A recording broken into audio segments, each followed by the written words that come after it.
प्यारे से साथियों, कैसे हो आप लोग? उम्मीद करते हैं बढ़िया होंगे। साथ ही बता दें, आज का सेशन बहुत ही शानदार रहने वाला है, क्योंकि इसमें हम लेकर आ चुके हैं आप लोग के लिए सीजीएल का 23 सितंबर का जो सेकंड शिफ्ट है, उसमें जितने भी एग्जाम है आप लोग देख सकते हैं यहाँ पे, उन सब का एनालिसिस करने वाले हैं। ठीक है, तो ये सेशन आप लोग के लिए बहुत ही ज़बरदस्त रहने वाला है। उससे पहले ये देख सकते हैं मेरा एडमिट कार्ड है, और इस एडमिट कार्ड पे वो सारे क्वेश्चन लिखा हुआ है जो हम कल एग्जाम में देके आए हैं। ठीक है, जीके जीएस के बहुत ही शानदार क्वेश्चन। गंगा की सहायक नदी कौन सी नहीं है भैया? बिहू का किस वर्ष मनाया जाता है? जिस्मा नेचुरल किसकी पुस्तक है? और तृतीय पंचवर्षीय योजना के बारे में, विटामिन सी के बारे में। उसके बाद इधर देख सकते हैं मेरे भाई, हर एक क्वेश्चन यहाँ पे देख सकते हैं कि जेडेन और H2SO4 में कौन सी गैस निकलती है, और वृद्धा सुरक्षा योजना, ओलंपिक पोडियम योजना, पीएम दक्ष योजना 2014 से 2031 आर्टिकल किससे संबंधित है। सब कुछ क्वेश्चन का सब पूरा डिटेल मिलने वाला है। इस वीडियो को आप लोग के लिए बहुत ही ज़्यादा शानदार रहने वाली और बहुत ही ज़बरदस्त रहने वाली है।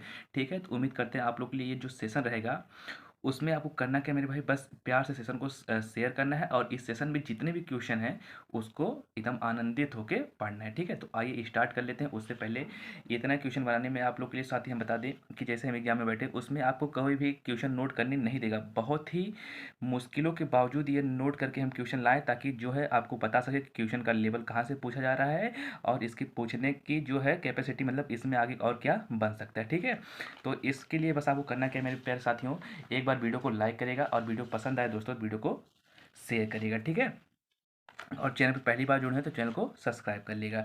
अब देखिए, पहला क्वेश्चन जो आपका दिया गया था हमारे सेट में, उस मतलब हमारे स्क्रीन पे जो पहला क्वेश्चन आया था, उसमें आया था भैया, किसने दिल्ली सल्तनत के विस्तार के बजाय समकीय नीति अपनाई। ठीक है, तो वह अपनाई थी भैया गयासुद्दीन बलबन ने, और इसने शासन किया था 1265 से 1228 तक। ठीक है, 1287 तक, सॉरी एक मिनट हो गया यहाँ पे।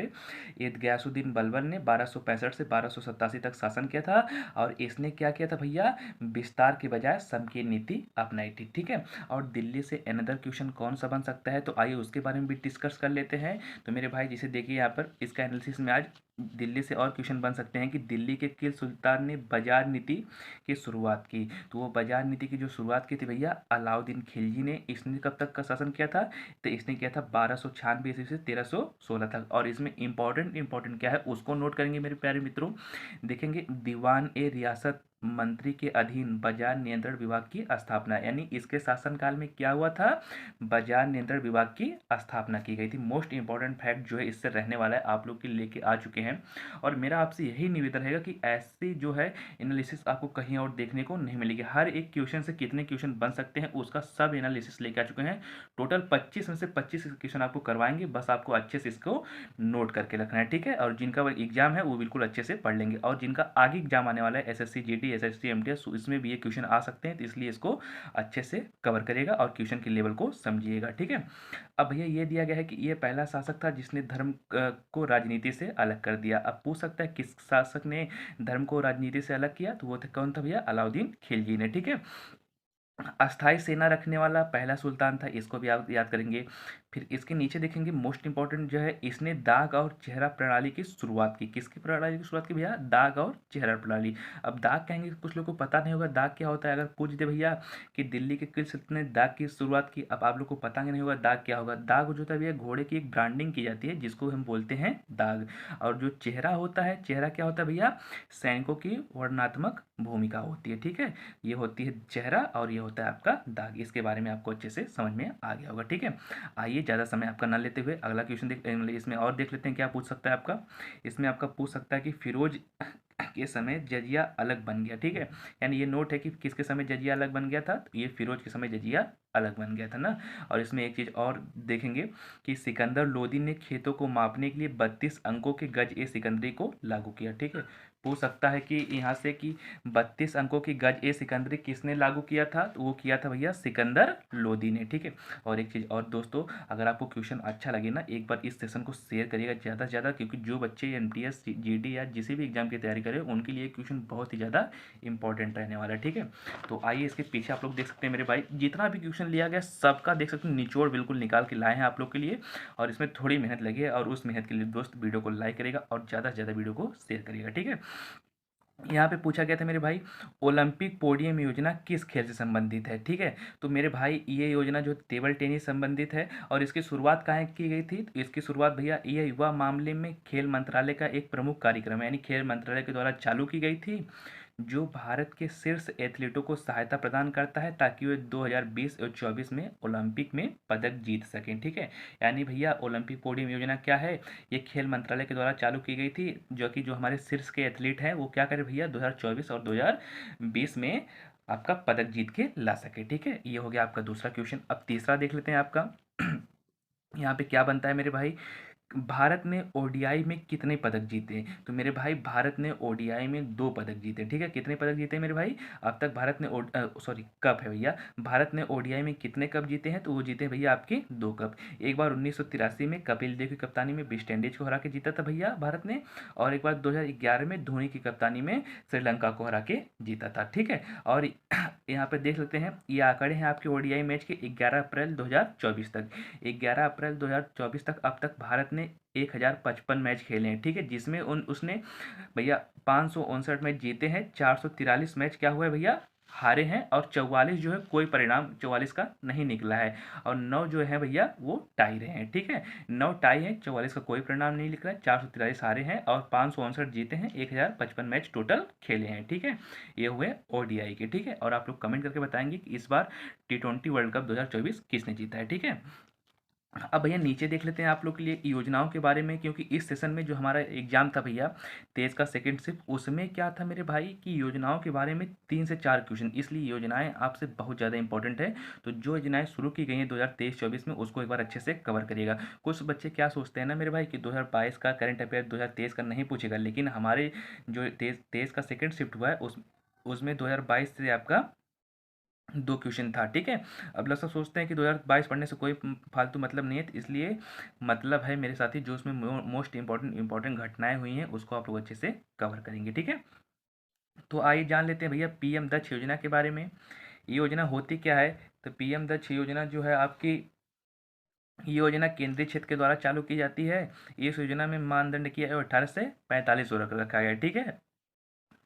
तो अगला रहने वाला है आपका मेरे साथियों, ये है आपकी पीएम दक्ष योजना, यानी ये योजना केंद्रीय क्षेत्र के द्वारा चालू की जाती है। यानी किसके द्वारा, अगर कोई पूछ दे हमें कि पीएम दक्ष योजना किसके द्वारा चलाई जाती है, तो ये चलाई जाती है भैया किसके द्वारा, केंद्र सरकार के द्वारा ना।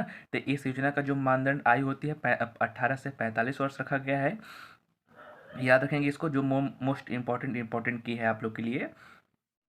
और यहाँ पे देखेंगे 3 वर्ष से लाभार्थी, यानी इकाई दहाई सैकड़ा हजार 10,000 लाख, यानी 1,07,156 लाभार्थियों को इसका लाभ मिला हुआ है पिछले 3 साल में, ठीक है। और इस पे खर्च की गई राशि कितनी है, 213 करोड़ 83 लाख रुपए जो है इस पे खर्च की गई है इस योजना पे, पीएम दक्ष योजना के बारे में। ये मोटी मोटी इंपॉर्टेंट जो लाइनें हैं इसको आप लोग अच्छे से याद रखेंगे। यानी इस योजना को चलाता कौन है, और इसमें कितने लाभार्थियों को लाभ मिला है, और कितनी इस पर राशि खर्च की गई है, ठीक है। बहुत ही इंपॉर्टेंट फैक्ट निकाल के लाए हैं आप लोग के लिए। बस आपको करना क्या है मेरे भाई, वीडियो को एक बार लाइक करना है और अच्छे से वीडियो को पूरा देखना है। अब आइए आप अगला देख लेते हैं मेरे भाई, आपका जो रहने वाला है यहाँ पे दिया गया है कि आर्टिकल 214 से 231 में किसका उल्लेख है, तो इसका जो राइट आंसर होगा वो है उच्च न्यायालय का। तो यहाँ पे देखेंगे प्रत्येक राज्य का एक उच्च न्यायालय होगा, ये 214 के आर्टिकल में है, और 231 के आर्टिकल में क्या है भैया, 2 या 2 से अधिक राज्यों का एक उच्च न्यायालय हो सकता है, ठीक है। यानी ये उनका दोनों का राज्यों का एक ही न्यायालय हो सकता है। और नोट में इसमें आपको एक ही पॉइंट में क्या याद रखना है भैया कि कुल उच्च न्यायालय जो है 25 है भारत में, और जो सबसे लास्ट में बना है आपका आंध्र प्रदेश में जो अमरावती है, उसमें जो भैया देश का 25वां उच्च न्यायालय स्थापित किया गया ना। आंध्र प्रदेश में एक अमरावती जो होता है जगह पड़ती है जहाँ पर देश का 25वां उच्च न्यायालय स्थापित किया गया है, ठीक है। आगे देख लेते हैं आपका 20वीं सदी के तानसेन कौन थे, मोस्ट इंपॉर्टेंट क्वेश्चन था आप लोग के लिए।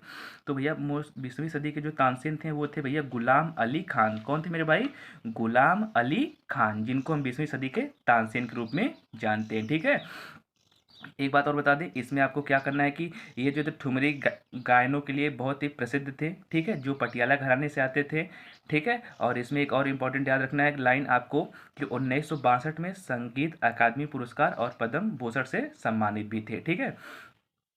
अगला देख लेते हैं, आपका अगला क्वेश्चन जो रहने वाला है, वर्षा के कंटेनर में प्रति निश्चित समय में जमा हुए अवक्षेपित पानी की ऊंचाई मापी जाती है। तो किस में मापी जाती है मेरे भाई? तो ये मापी जाती है आपकी मिलीमीटर में। देखिए, एक एक नंबर आपका बायोलॉजी से था, एक नंबर आपका फिजिक्स था, एक नंबर आपका केमिस्ट्री से था, और ज़्यादा कुछ नहीं था। तो ये आपका यहाँ से हो गया आपका फिजिक्स से बन जाएगा।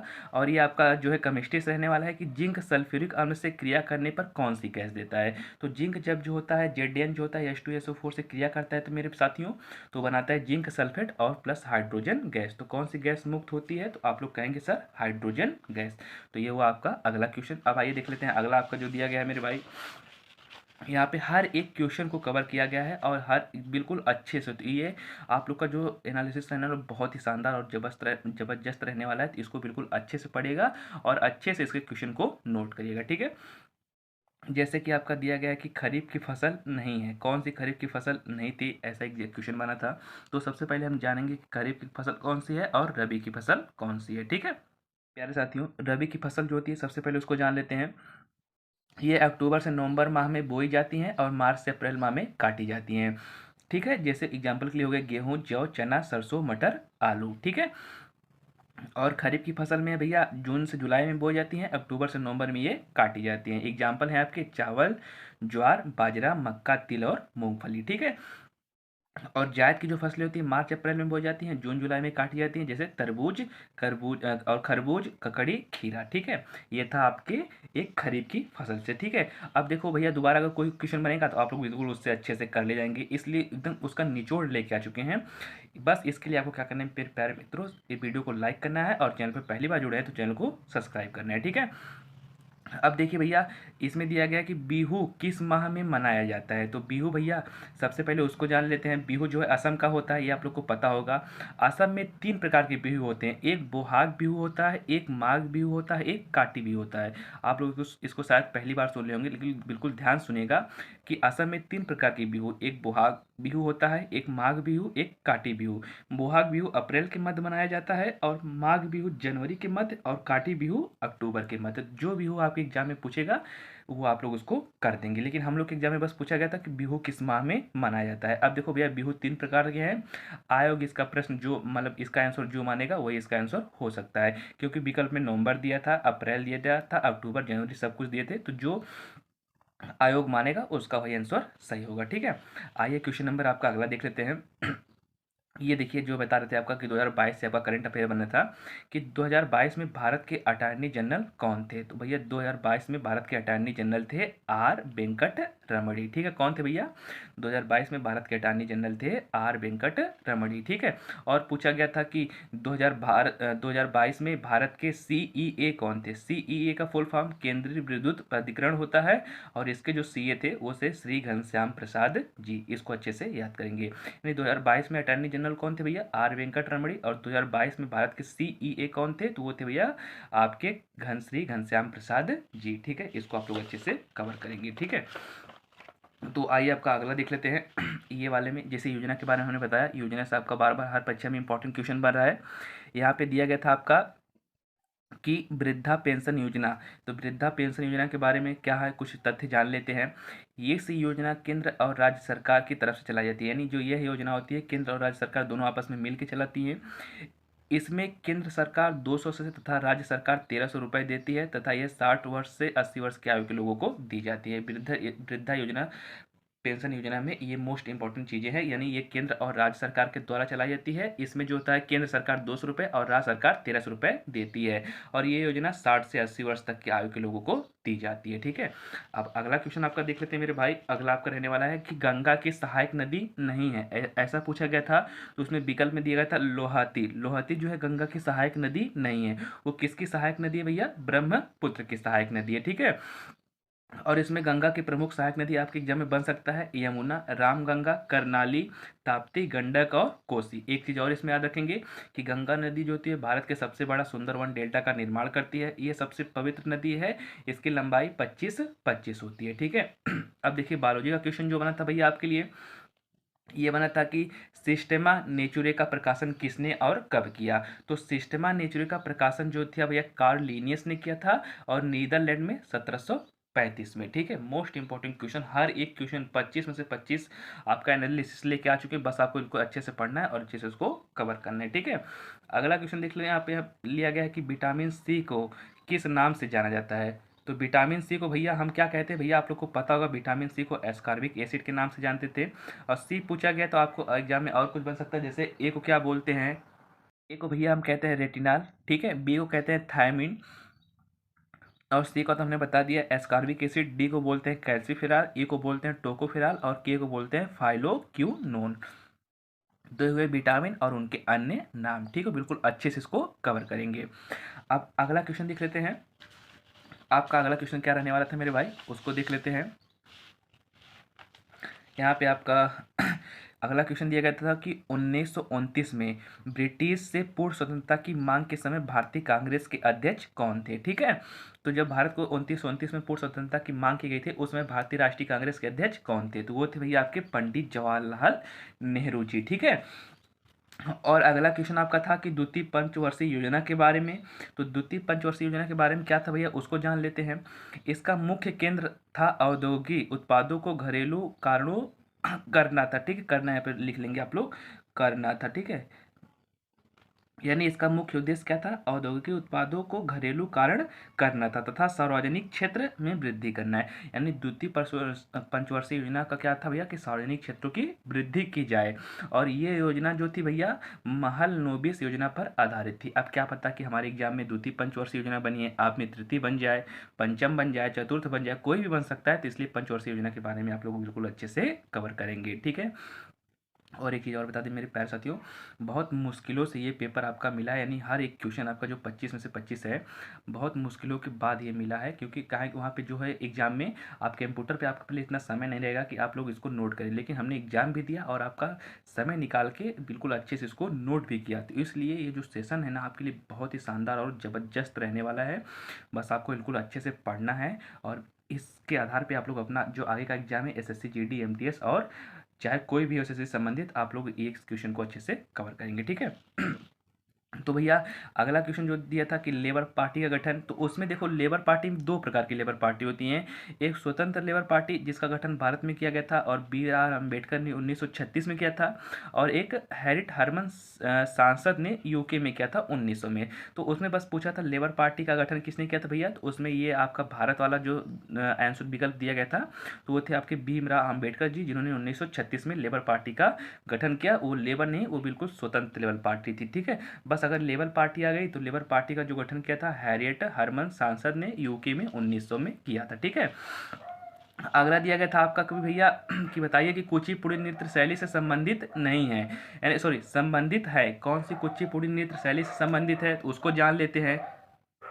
से जो संबंधित है लक्ष्मी नारायण शास्त्री, यामिनी कृष्णमूर्ति, कौशल्या रेड्डी और स्वप्न सुंदरी और राजा और राधा, इतने लोग थे जो भैया वो कुचिपुड़ी से संबंधित थे, ठीक है। और अगला और जो लास्ट क्वेश्चन आपका दिया गया था कि कुमी नरीमन वाडिया को 2023 में किस अवार्ड से सम्मानित किया गया था, तो वो किया गया था 2023 में उनको पद्मश्री से सम्मानित किया गया था, ठीक है। एक चीज़ और बता दें साथी, अब एक दो क्वेश्चन और था जो आपके अर्थव्यवस्था का था जिसको हम नोट नहीं कर पाए, उसके लिए हम क्षमा चाहते हैं। और ये 23 क्वेश्चन आप लोग के लिए बहुत ही इंपॉर्टेंट है, इसको पढ़ के जाइए और बिल्कुल अच्छे से एग्जाम दीजिए और इस बार अपना सिलेक्शन पक्का कीजिए, ठीक है।